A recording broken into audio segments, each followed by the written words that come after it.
Es un placer estar aquí en esta mañana y también un privilegio de poder compartir con ustedes la palabra del Señor.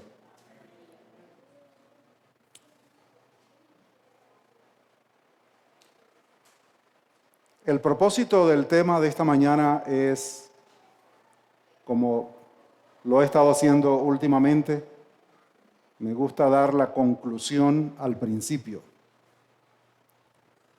Por si acaso alguien se duerme, ya saben cuál es el final.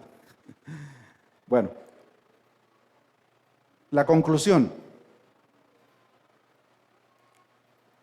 La lectura bíblica lo resume. Tenemos la palabra profética más segura. Y podemos confiar plenamente en ella. En la Biblia hay un libro que causó una gran oposición y crítica. Es un libro que pretende tener aproximadamente 2558 años. Los profesores seculares, los expertos que se llaman expertos en todas estas cosas, que no creen en Dios y que no aceptan la veracidad de la Biblia, lo desacreditaron o trataron de desacreditarlo. Y de esa manera consiguieron que mucha gente perdieran la fe en Dios. Hasta que de repente un niño de 16 años de edad salió a la escena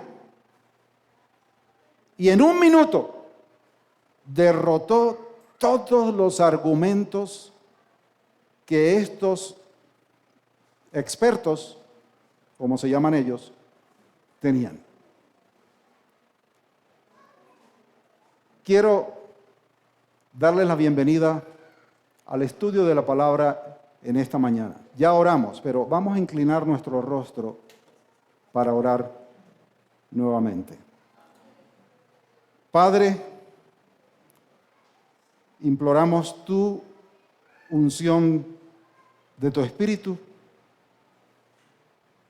en esta mañana, en este culto de adoración.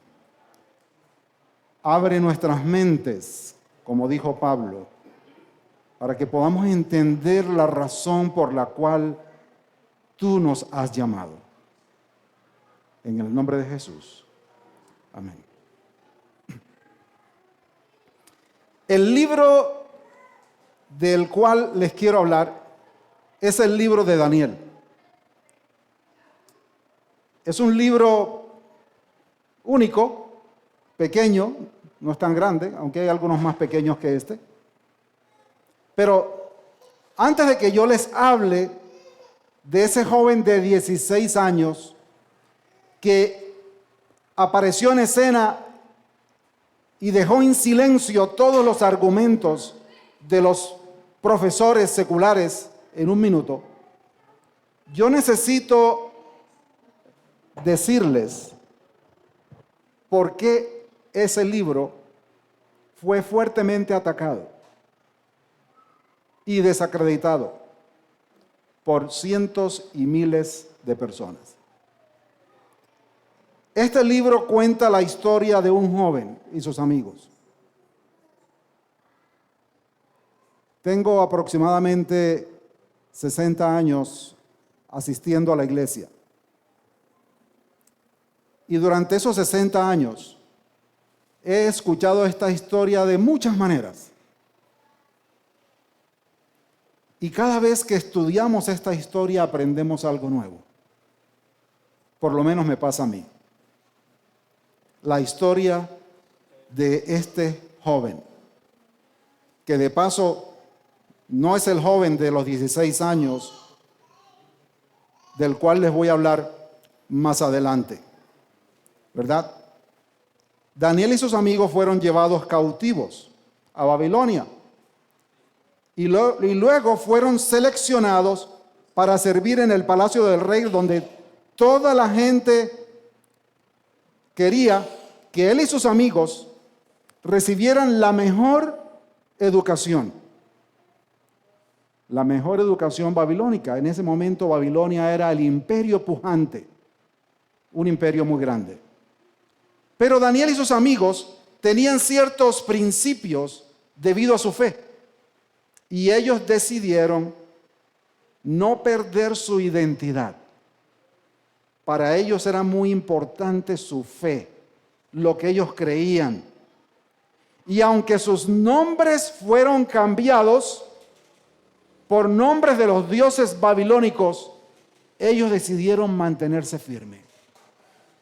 Imaginémonos por un momento que nos llevan a otro país donde no hablan el idioma o la lengua que uno habla y que encima de eso le cambien el nombre.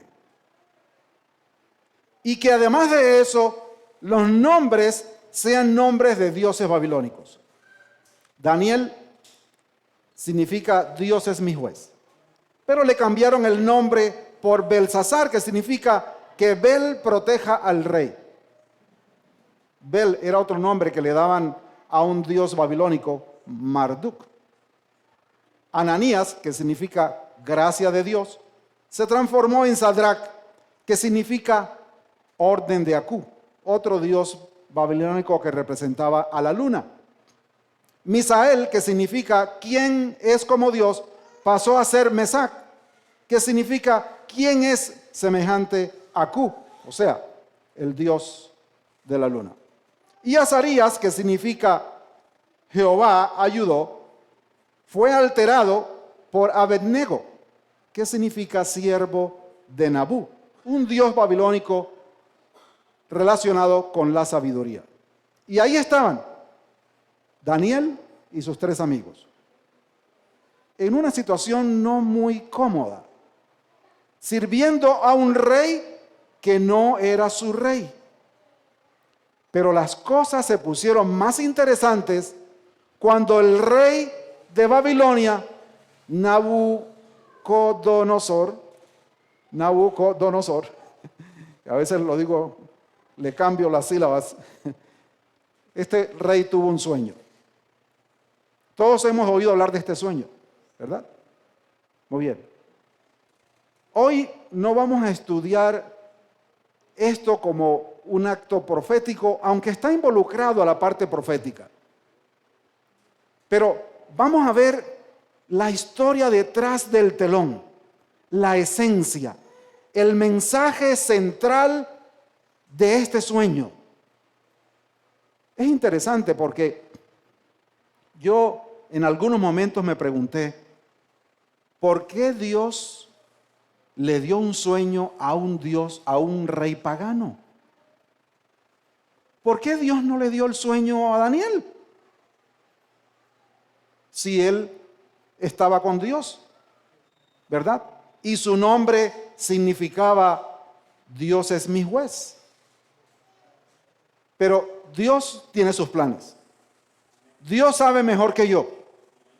Así que él escogió a un rey pagano para mostrarle el futuro total, no un futuro parcial, un futuro total, desde ese momento hasta el final, cuando Jesús viene por segunda vez. Interesante. Y eso me hace recordar que Dios no le da el monopolio del evangelio a nadie. A nadie. Por eso en cierta ocasión los discípulos fueron donde Jesús y le dijeron, Señor, mira, ahí hay alguien que está sacando demonios, pero no estás con nosotros, no te sigue a ti. ¿Y qué le dijo Jesús?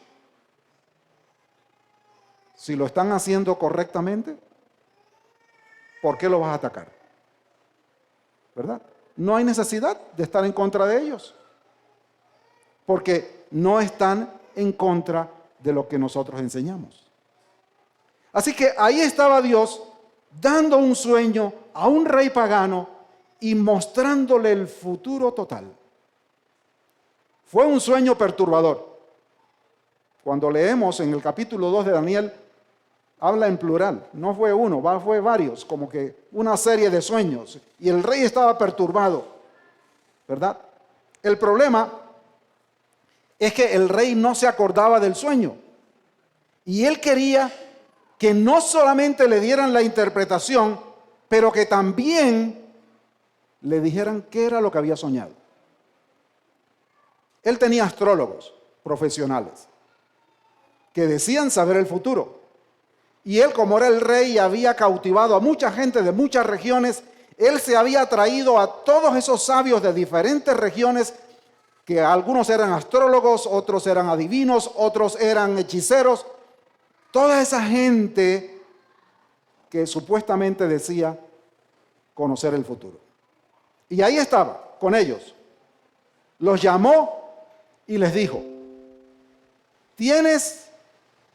tienen que contarme el sueño, pero además de eso, tienen que darme la interpretación. Y ellos decían, si leemos el capítulo 2, hay una parte donde dice: Su Majestad, esto nunca ha sido hecho. Primero nos tienen que decir cuál es el sueño para nosotros interpretarlo. Decían ellos, ningún ser humano ha sido capaz de hacer eso. Así que ahí estaba. Él decía, bueno, si ustedes dicen conocer el futuro, entonces ustedes también pueden decirme cuál es el sueño, no solamente la interpretación. Pero nadie fue capaz de hacerlo. Y el rey se dio cuenta que lo estaban tomando por tonto, lo estaban engañando. Y estaba tan enojado que emitió un decreto y dijo, bueno, si no lo hacen, van a ser partidos en pedazos, sus casas van a ser destruidas totalmente. Así que miren a ver lo que van a hacer, porque eso es lo que yo he decidido hacer. Así que el rey emitió ese decreto, pero el problema o bendición era que Daniel estaba dentro de estos individuos con sabiduría. Ahí estaba Daniel, metido en el problema también. ¿Cuántas veces nosotros no nos hemos encontrado en problemas sin necesidad de haberlos buscado? Pero ahí estamos, ¿verdad? Pero algo interesante hizo Daniel. Cuando Daniel se enteró, él no salió huyendo. ¿Qué hizo él? Pidió tiempo al rey. Y el relato bíblico dice que él fue a Dios, consultó con Dios, y Dios esa misma noche le mostró a Daniel lo que el rey había soñado y también la interpretación. Acudió a Dios. Esto me hace acordar la historia de una joven de Polonia, cuando Hitler llevó cautivos a todas estas personas, y cuando Hitler estaba en estas campañas de guerra, se llevó a muchos de Polonia, y de entre ellos iba una joven, Josefina. Y Josefina empezó a trabajar en un lugar donde llevaban unos camiones para descargar todo lo que los camiones traían. Y de repente los camiones empezaron a llevar las cargas en sábado. Josefina era la única adventista en ese grupo. Y Josefina dijo, bueno, es en sábado, yo no voy a ir. Y se quedó. Y al siguiente sábado volvió a llegar el camión. Y tampoco fue. Se quedaba estudiando la Biblia. Y al otro sábado, y al otro sábado, y por muchos sábados, ella se quedaba, pero nadie le decía nada. Hasta que un buen día, uno de los oficiales fue a visitarla y le dijo, Josefina, me he dado cuenta que tú no vas. ¿Qué pasa? ¿Por qué no estás yendo a cumplir con tu trabajo? Entonces ella le dijo, Le dijo, yo soy adventista, yo guardo el sábado, yo no trabajo los sábados.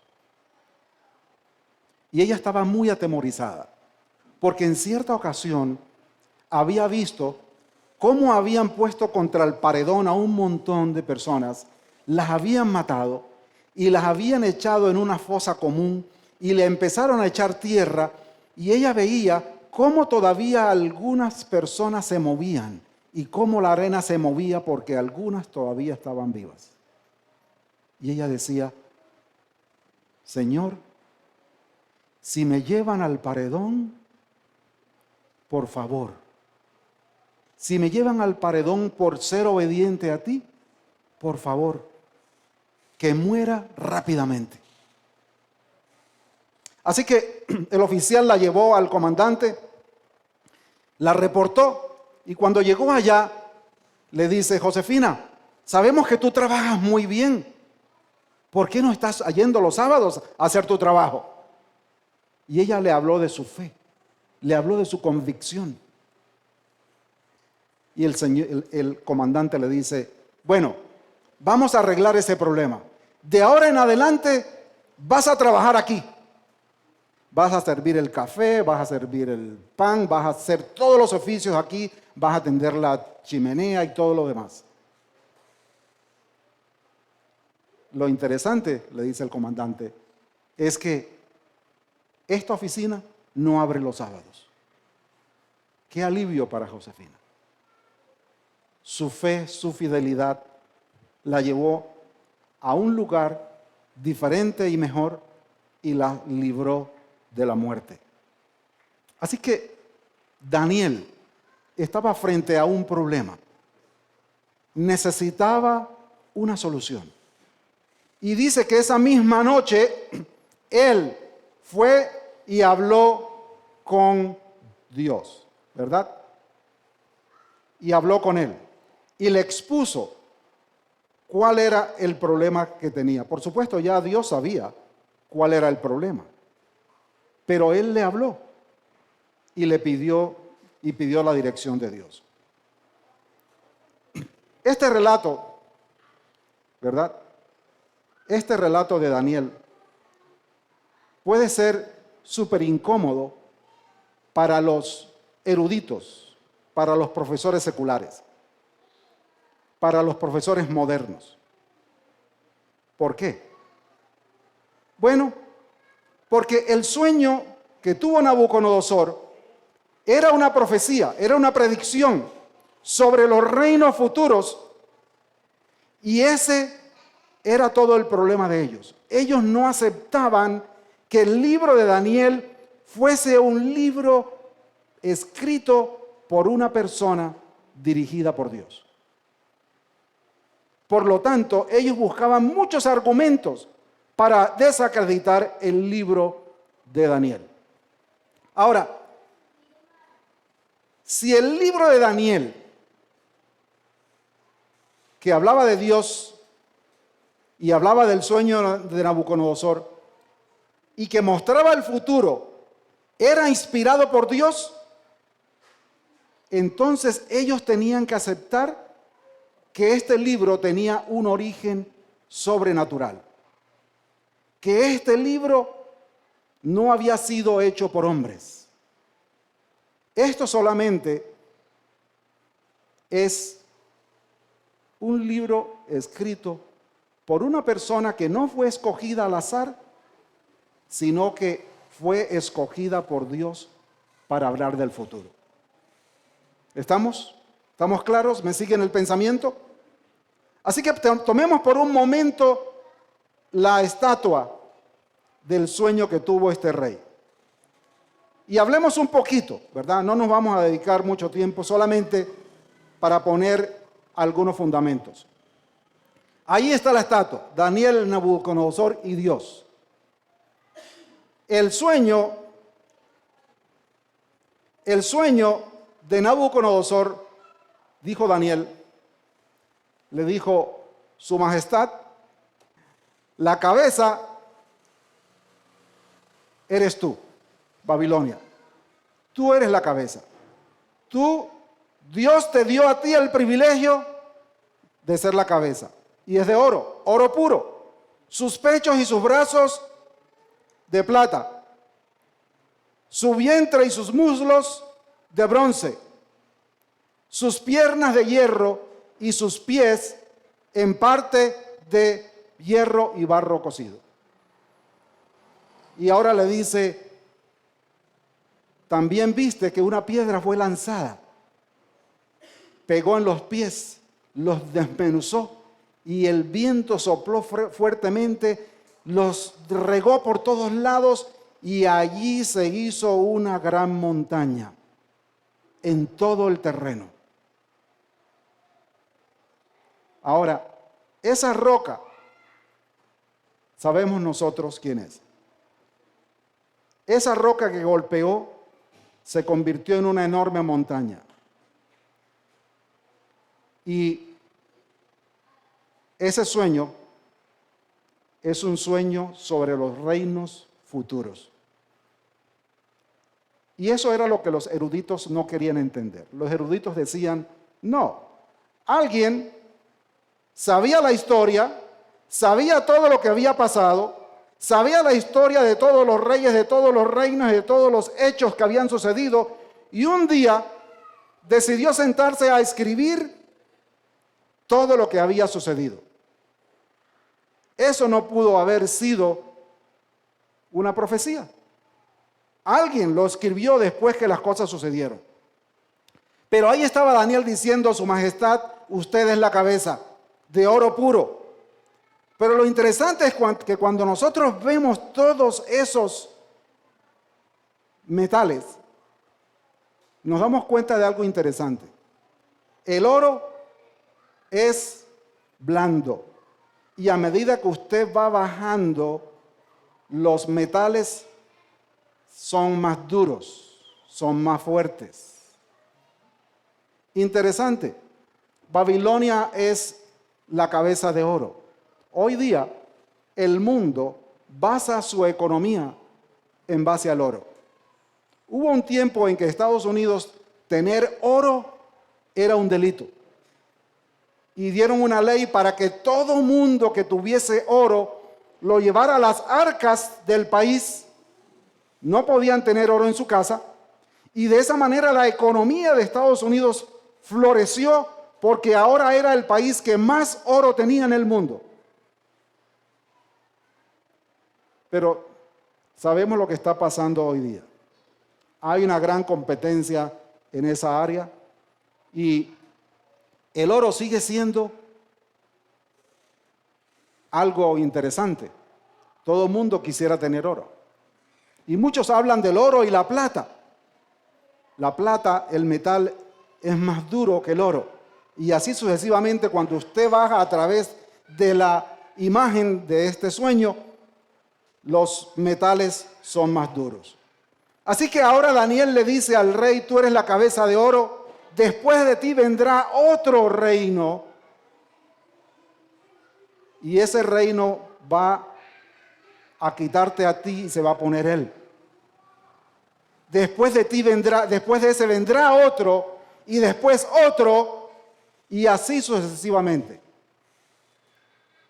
Los reinos del mundo, hasta que finalmente llegan a Roma, donde todo es de hierro, y dice Daniel, le dice al rey, y así como el hierro es de duro y desmenuza lo que toca, muchos serán desmenuzados, serán atropellados, serán destruidos. Ahora, podríamos decir, bueno, Víctor, pero esto no me dice nada, ¿verdad? Esto no me dice nada. ¿Por qué? Porque, bueno, así como dicen los expertos, alguien se pudo haber puesto a escribir la historia después que la historia sucedió. Ahora, si nosotros analizamos lo que pasa en este país, el presidente actual va a estar un tiempo y luego, si hay reelección, lo ponen al poder, ¿verdad? y después que gobierna los otros años reelegido, sabemos que vienen otras elecciones y ahora van a elegir a otro rey, a otro presidente, que va a ocupar el lugar. Ahora, eso no es una predicción. Eso es un análisis lógico de lo que va a suceder en esta área gubernamental, ¿verdad? Ahora, de lo que estamos hablando, ¿verdad? No es un relato lógico, es un relato profético. Porque en los relatos bíblicos, por ejemplo, el capítulo 2, 7, 8, 9, 10 y 12 de Daniel, nos describen no solamente los reinos, sino los nombres de los reinos. Por ejemplo, cuando leemos en Daniel 8, encontramos allí el relato bíblico que dice que los 2 cuernos del carnero que viste representan a los reyes de Media y Persia, y la cabra peluda es el rey de Grecia. O sea, la Biblia se interpreta así sola.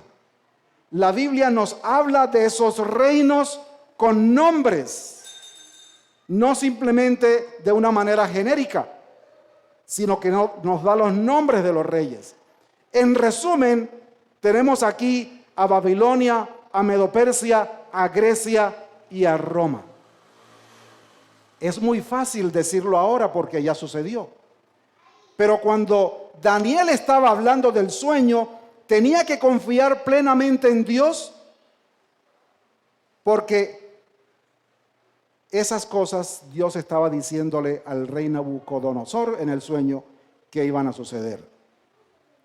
Y la piedra sabemos que representa a Cristo, la venida de Jesús, de la cual hemos predicado por muchos años.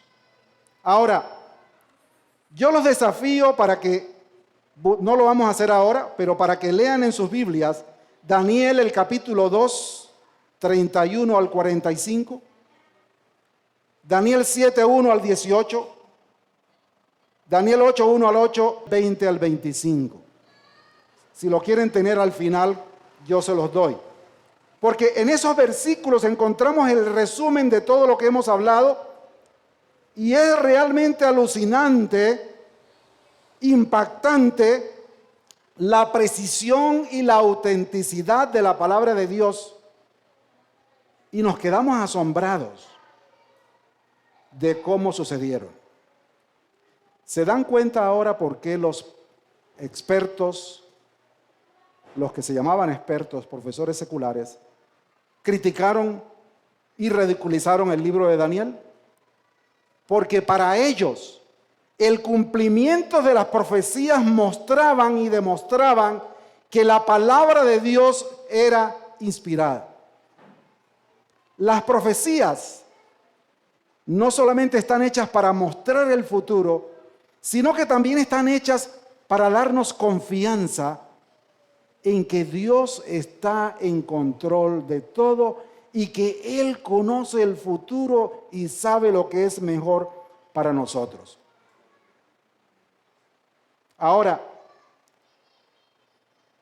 había muchas excusas, había muchos argumentos. El libro de Daniel fue escrito alrededor del año 536 antes de Cristo. Y estos eruditos decían que el libro fue escrito en el siglo II. Pero luego nos damos cuenta, y lo triste es que esta teoría hizo que muchas personas perdieran su fe en Jesús. Hasta que llegó el muchacho, el joven de 16 años, que en un minuto destruyó todos los argumentos que todos estos eruditos tenían. Este chico de 16 años era un pastor de ovejas. Su nombre Mohamed Edib. Este muchacho, como pastor de ovejas, que tenía 16 años, se crió cerca de Belén. Él estaba cuidando su rebaño de unas 50 ovejas. Cuando yo leí el relato de lo que este joven hacía, esto no está en la Biblia, pero es el relato de lo que sucedió. Este joven de 16 años que cuidaba su rebaño de 50 ovejas, yo dije, con razón hizo lo que hizo, porque solamente cuidaba 50 ovejas. Yo me acuerdo que cuando tenía alrededor de 12 años, yo cuidaba un rebaño no de 50 ovejas, sino de 300 chivas. Yo era el encargado de recogerlas en la tarde y sacarlas en la mañana. En la noche, cuando las recogía, separaba las chivas de los chivitos para en la mañana poder ordeñar las chivas. Y no era fácil manejar 300 chivas. Pero este joven de 16 años estaba allí con 50 ovejas, ¿verdad? Y tenía tiempo para hacer otras cosas, así que se dedicó a lanzar piedras. Y una de esas piedras que lanzó cayó en una cueva. Y al caer en esa cueva, escuchó un ruido como que de algo que se rompía. Eso sucedió en 1947. Cuando él entró a la cueva a buscar lo que se había roto, se dio cuenta que encontró unas jarras rotas, hechas pedazos, y dentro habían unos rollos de cuero, escritos en hebreo y en arameo. Así que él se las llevó a su papá las miró, no sabían qué era, así que un día el papá se las vendió a un comerciante y luego ese comerciante se las vendió a una universidad de Estados Unidos.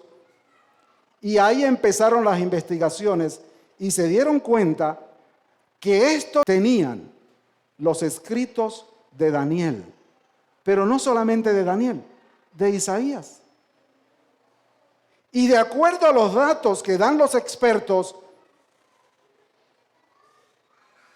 el joven de 16 años no sabía, realmente no sabía el valor de esto.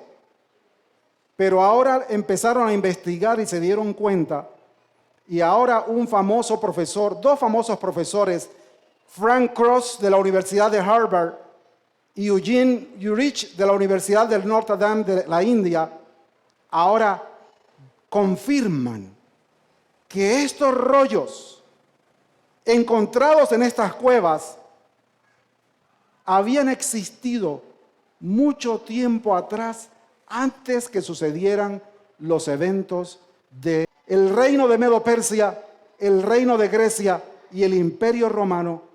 Así que ya se pueden imaginar lo que había sucedido. Un joven de 16 años tirando una piedra, encontrando los rollos en una cueva, en las cuevas de Qumran, en el Mar Muerto, pudo ayudar a encontrar el misterio detrás del libro de Daniel. La Biblia dice en Daniel 2:21, dice que Dios cambia los tiempos y las estaciones y quita reyes y levanta reyes. Si nosotros no estamos satisfechos con nuestro presidente, ni con la situación sociopolítica, económica de este país, ni estamos contentos cómo están dirigiendo este país, tenemos que considerar lo siguiente. Hay dos cosas que tenemos que considerar. Dios establece reyes y le permite a ciertos reyes existir por un tiempo específico, pero luego Él también los quita cada vez que llega el momento oportuno. Él está en control. Jesús sabe que Él tiene este mundo en sus manos. Él no duerme. Él no se adormece. Él es el que tiene todo bajo control y nada lo toma por sorpresa.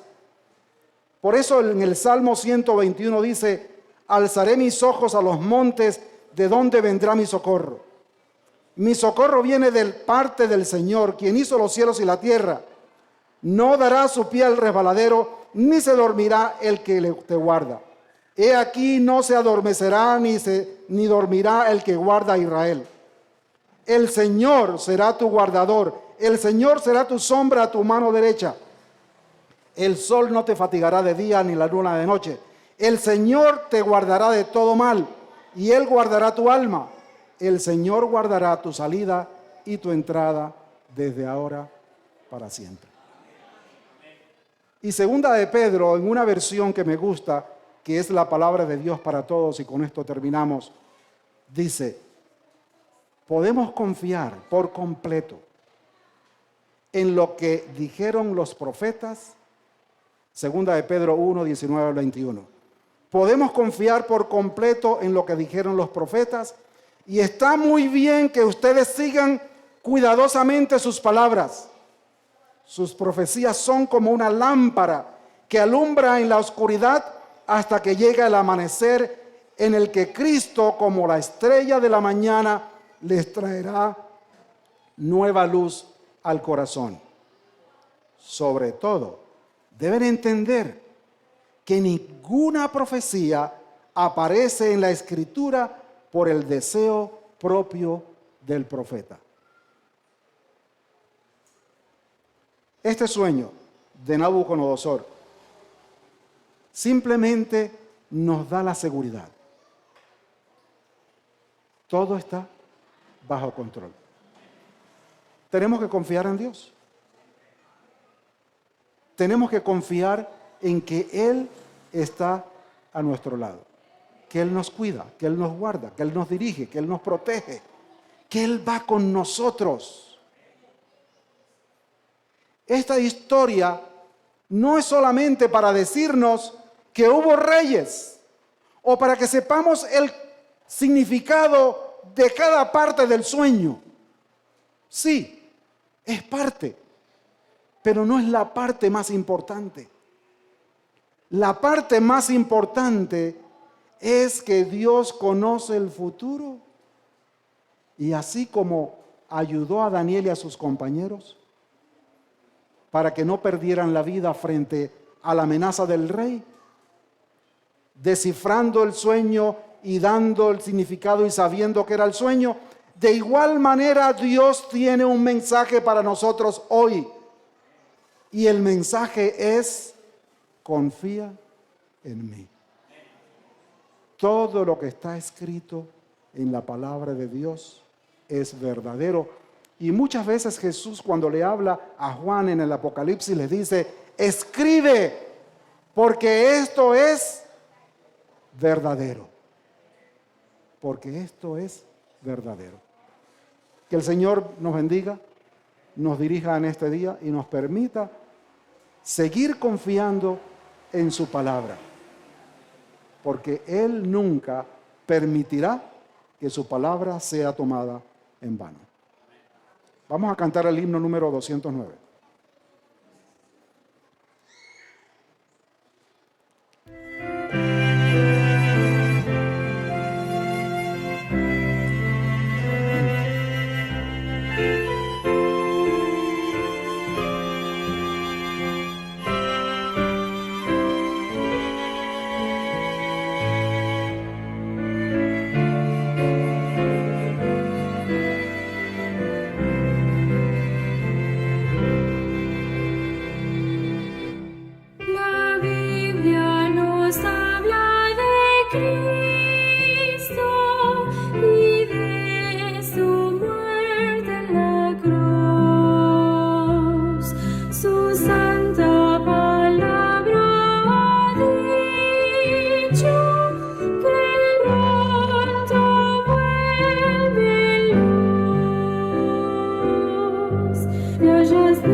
que en tu palabra encontramos seguridad.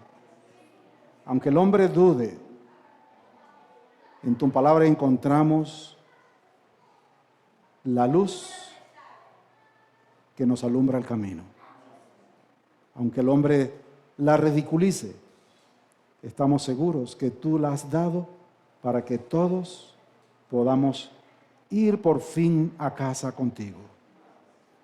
Gracias por la Biblia y gracias porque de maravillosas maneras tú has permitido que llegue a nuestras manos y que nosotros podamos conocerte mejor. En el nombre de Jesús. Amén.